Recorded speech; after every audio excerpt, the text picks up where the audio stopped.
Back to this music label thing by the churches. As a gospel musician, people are lamenting lack of sponsorships in the space. Mm-hmm. So you being a gospel musician, being a pastor, when you're having shows or concerts or events and you need sponsorship, Yeah. do you agree that if the church is setting up labels and the church must rise up to the task of sponsoring its people? Because gospel music is music for the church. Yeah. Instead of them falling on corporate bodies, because people talk about the fact that why would maybe an alcoholic beverage company sponsor a gospel show?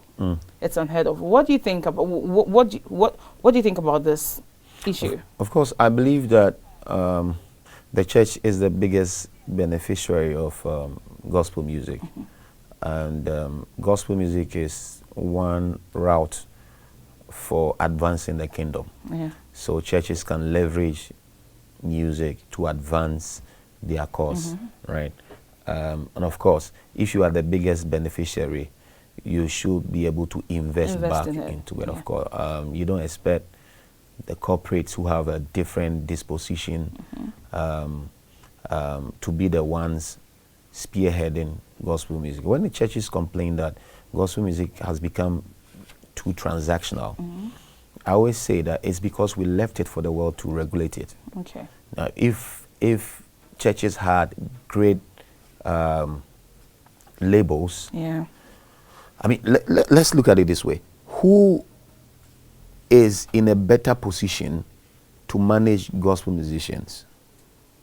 The world, or corporates, or churches, Christian bodies?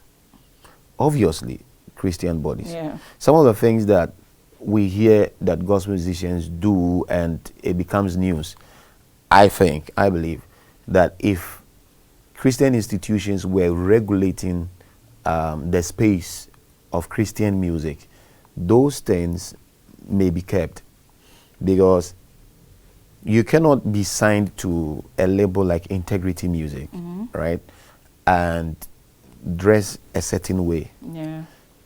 When you go out to the public, you can't talk a certain way when you go out in the public. You can't see you in certain places, because the label regulates the artists that they are managing, right? And how you are supposed to look, where you're supposed to appear, how you are supposed to engage the media. All of those things record labels regulate. If churches are doing that, they would better regulate gospel musicians. If you will leave it for corporates to do, all they know about is profit. Yeah. Right? So they would heavily monetize gospel music.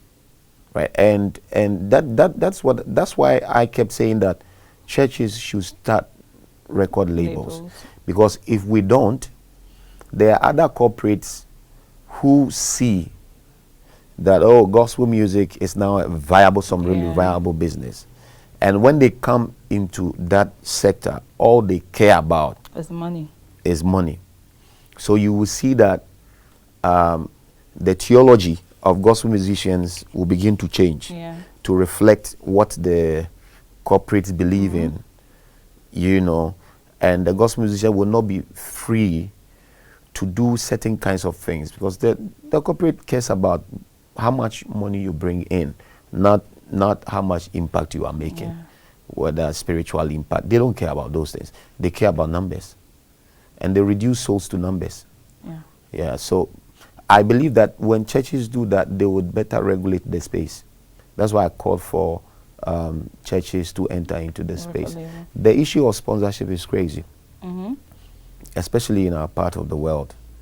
When we say Ghana is 70% Christians, I shudder at the thought, because we can't be living in a space where we are 70% Christian and corporates are operating within the space, which is 70% Christian, and they fail to support Christian events.